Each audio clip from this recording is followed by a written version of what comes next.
सौतेली बहनें। रंगापुर नाम के गांव में शालिनी नाम की एक औरत रहा करती थी। उसे दो बेटियां थी। एक का नाम था शिवानी और दूसरी का सुहानी। शिवानी जब छोटी थी तब उसकी माँ गुजर गई थी, जिसके कारण उसके पिता रघु ने दूसरी शादी कर ली। मगर उनका भी कुछ सालों में बीमारी की वजह से देहांत हो गया और इसी वजह से शिवानी के मन में उसकी माँ और बहन के प्रति प्रेम उत्पन्न नहीं हो पाया। शिवानी और सुहानी में हमेशा झगड़ा हुआ करता था। दोनों भी बहनें एक दूसरे से कभी प्यार से बात नहीं करती थी। शालिनी ये सब देख बड़ी चिंता में रहा करती थी। ऐसे ही एक दिन शिवानी, सुहानी, चलो आ जाओ, खाना खा लो। हाँ माँ, आई। हाँ माँ, मैं भी आई। ऐसा कहकर दोनों बेटियां वहां आ जाती है और देखती है तो उनकी माँ ने उन दोनों के लिए गाजर का हलवा बनाया था। वो देख सुहानी और शिवानी बहुत खुश हो जाती है। माँ, तुमने ये हलवा मेरे लिए बनाया है? मुझे बहुत पसंद है। मुझे पता है कि मेरी दोनों बेटियों को हलवा कितना पसंद है, इसीलिए तो मैंने तुम दोनों के लिए हलवा बनाया है। और मेरे लिए माँ? अरे हाँ बेटी, मैंने तुम्हारे लिए भी बनाया है। चलो अब जल्दी से खा लो, तुम दोनों को कॉलेज भी तो जाना है ना। जी माँ, मैं ये कटोरी ले लूँ? मुझे जल्दी पहुँचना है कॉलेज में। हाँ ले लो। और सुहानी, तुम ये वाली कटोरी ले लो। जी माँ। दोनों भी हलवा खाती है और एक दूसरे की ओर बहुत गुस्से से देखकर वहां से चली जाती है। वो दोनों भी कॉलेज में एक साथ पढ़ा करती थी। फर्क सिर्फ इतना था कि शिवानी 3rd ईयर में थी और सुहानी 1st ईयर में। उन दोनों में 2 साल का अंतर था। फिर भी दोनों में हमेशा नोकझोंक हुआ करती थी, जैसे कि वो दोनों एक दूसरे की दुश्मन हो। ऐसे ही एक दिन दीदी, मेरे कॉलेज की ट्रिप जाने वाली है। तुम्हारी भी ट्रिप जाने वाली है क्या? हाँ, मेरी भी जाने वाली है, मगर मेरा जाने का मन नहीं है। क्यों दीदी? क्योंकि वहाँ पे तुम हो। मुझे भी कोई शौक नहीं है तुम्हारे साथ आने का। मैंने ऐसे ही पूछ लिया। मैं जा रही हूँ।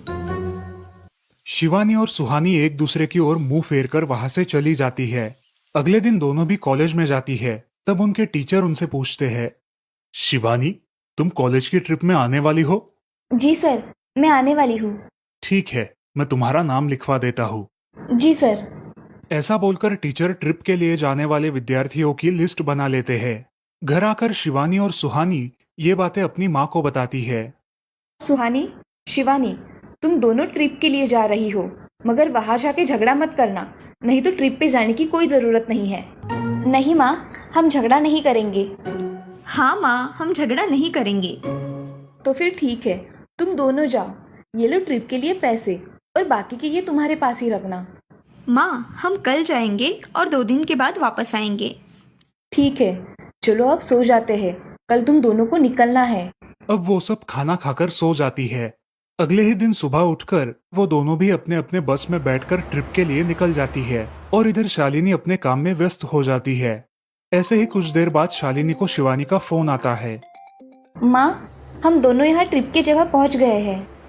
अच्छा बेटी, तुम दोनों ठीक हो ना? हाँ माँ, मैं रखती हूँ, हमें यहाँ अलग अलग स्पॉट देखने जाना है। ठीक है, और जब वक्त मिले तो फ़ोन कर देना। हाँ माँ, अपना और सुहानी का ख्याल रखना। हाँ माँ।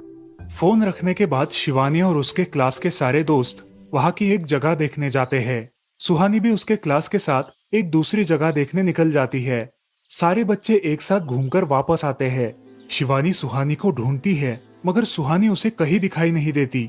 इसीलिए शिवानी को बड़ी चिंता होने लगती है। अरे, ये सुहानी कहाँ रह गई? इसका तो कुछ भी पता नहीं, कहाँ ढूंढूं इसे?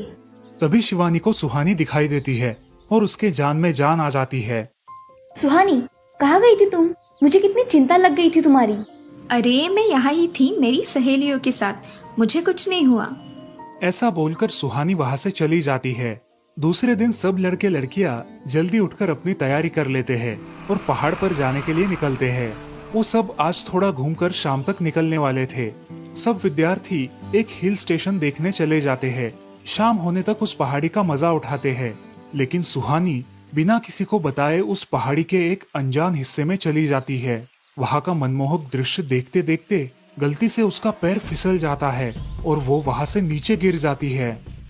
शाम हो जाने के कारण सभी विद्यार्थी वहाँ से निकलने लगते हैं और यहाँ सुहानी एक पेड़ के सहारे उस पहाड़ी की चोटी पर लटकी रहती है। शिवानी सभी विद्यार्थियों में अपनी बहन को ढूंढती है, लेकिन वो उसे कहीं नहीं मिलती। सुहानी को ढूंढते ढूंढते शिवानी वापस उसी पहाड़ी के पास आती है और उसे आवाज लगाती है। सुहानी, सुहानी कहाँ हो तुम? दीदी मैं यहाँ हूँ, बचाओ मुझे, मैं यहाँ हूँ। सुहानी की आवाज की ओर जाते ही उसे पता चलता है कि सुहानी पहाड़ी पर लटकी है। ये सब देखकर शिवानी बहुत घबरा जाती है। शिवानी अपनी पूरी ताकत लगाकर उसे ऊपर खींच लेती है। तुम यहाँ क्यों आई थी? अगर तुम्हें कुछ हो जाता तो मैं क्या करती? माँ को क्या जवाब देती? दीदी मेरा पैर फिसल कर मैं वहाँ गिर गई। मैंने बहुत आवाज दी मगर मेरी आवाज किसी ने नहीं सुनी। तुम ढूंढती हुई आई और मुझे बचा लिया। तुम दुनिया की बेस्ट दीदी हो। हाँ सुहानी, चलो अब घर जाने के लिए देर हो जाएगी, बस निकल जाएगी। सुहानी को ऊपर खींचते वक्त शिवानी के हाथ पर बहुत सारे जख्म हो गए थे, इसीलिए सुहानी अपनी ओढ़नी फाड़कर उसके हाथ पे बांध देती है और अब वो दोनों बस के पास चले जाते हैं। क्या हुआ है शिवानी, हाथ से खून बह रहा है तुम्हारे? कुछ नहीं सर, मैं वहाँ पे गिर गई थी, अब मैं ठीक हूँ। टीचर और सारे छात्र गाड़ी में बैठकर घर जाने के लिए निकलते हैं। घर आने के बाद शिवानी सारी हकीकत अपनी माँ को बताती है और वो सब सुनकर माँ दोनों को गले लगाकर रोने लगती है। तुम दोनों एक दूसरे के साथ होते हो इसीलिए मुझे कोई टेंशन नहीं रहता, मगर मेरी बच्चियों खुद का भी ख्याल रखा करो।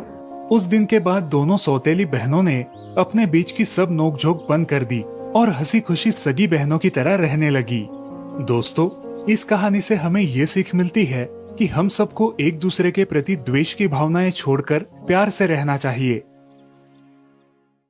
चंदनपुर नाम के गांव में चंपा नाम की एक औरत रहती थी।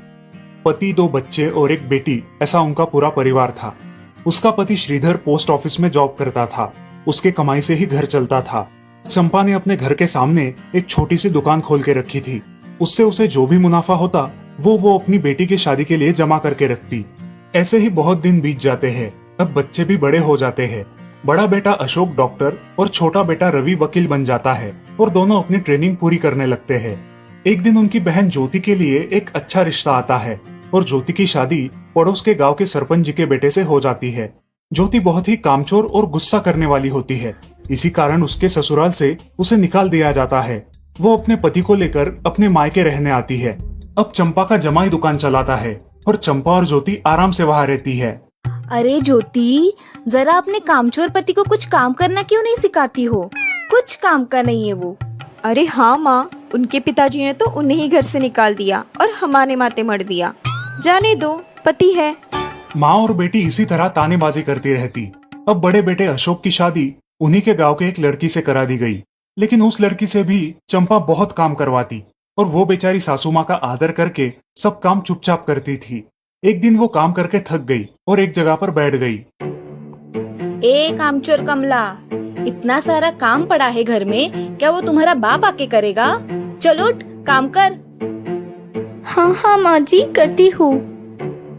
ऐसा कह के कमला अपने काम पर लग जाती है और सारा काम खत्म कर देती है। चंपा अपने बेटे अशोक से घर आने के बाद चुगलियां किया करती थी। अशोक घर आकर कमला को बहुत भला बुरा कहता और कभी कभी तो उस पर हाथ भी उठाया करता था। ये सब रवि देखा करता था और रवि को बहुत बुरा लगता था। अशोक मारने आता तो रवि बीच में पड़ जाता और माँ बाप को डांटता था और वही झगड़ा खत्म हो जाता था। ऐसा बहुत दिन चलता रहा। रवि को रंजना नाम की एक लड़की बहुत पसंद थी, जो कि एक न्यूज रिपोर्टर थी। क्या तुम मुझसे शादी करोगी? मुझे तुम बहुत पसंद हो। हाँ, मगर रवि, तुम्हारे घर में तुम्हारी माँ का बर्ताव मुझे बिल्कुल पसंद नहीं है, इसीलिए पहले तुम इसका कोई हल निकालो। अरे रंजना, मैं हूँ ना तुम्हारे साथ, तुम्हें टेंशन की क्या बात है? मगर रवि, तुम भी अगर मुझे मारने पीटने लगे तो मैं तुम्हें कोर्ट में खींचूंगी। अरे हाँ बिल्कुल, वो तो तुम्हारा अधिकार है। अगले दिन रवि अपने घर में रंजना के बारे में बताता है। रवि की माँ चंपा उसे साफ मना कर देती है। रवि, तुम्हें कुछ समझ आता है या नहीं? अपनी बिरादरी की लड़की से शादी करो बेटा। इस घर में ये आखिरी शादी है और मेरे भी कुछ अरमान है बेटा। अजय, आप कुछ कहते क्यों नहीं? हाँ बेटा, तुम्हारी माँ सही कह रही है, तुम इसकी बात मान जाओ बेटा। नहीं पापा, मैं शादी करूंगा तो सिर्फ रंजना से, वरना मैं शादी नहीं करूंगा। सब चुप हो जाते हैं। अगले दिन रवि मंदिर से शादी करके घर आता है। सब अचरज से रवि की ओर देखते हैं और चुपचाप अपने कमरे में चले जाते हैं। कमला उन दोनों का स्वागत करती है और वो दोनों अपने कमरे में जाते हैं। कैसे लगा मेरा घर? अच्छा है, मगर सब मिलजुल के रहे तो और भी अच्छा होगा। रंजना, तुम्हें मेरी माँ को सबक सिखाना होगा, तभी घर के सारे सदस्य ठीक हो जाएंगे। ठीक है रवि, जैसा तुम चाहो। अगले दिन रंजना अपने घर के मंदिर में पूजा करने जाती है।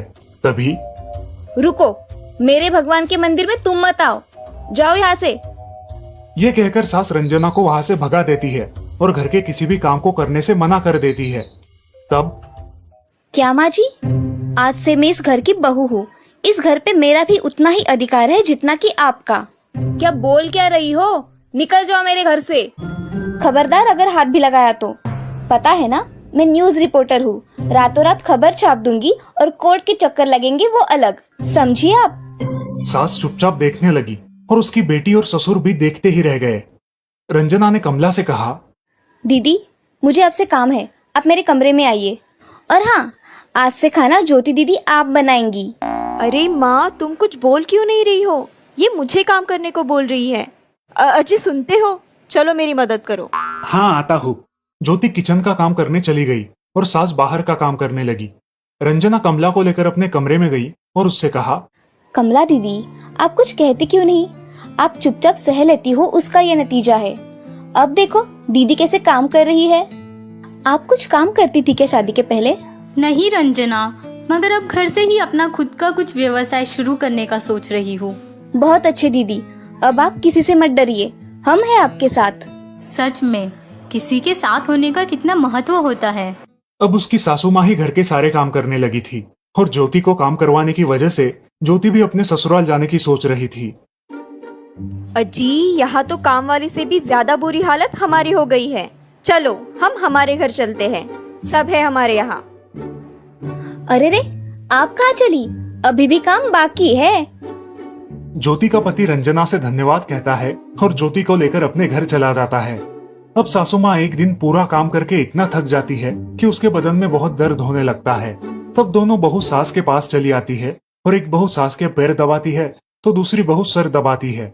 सासू माँ उठकर रोने लगती है। मुझे माफ कर दो मेरी बेटियों, अब से कभी ये गलती नहीं होगी। सास को उसके किए पर पछतावा होता है और ये देखकर घर के सभी सदस्य बहुत खुश हो जाते हैं। रवि और रंजना भी बहुत खुश होते हैं।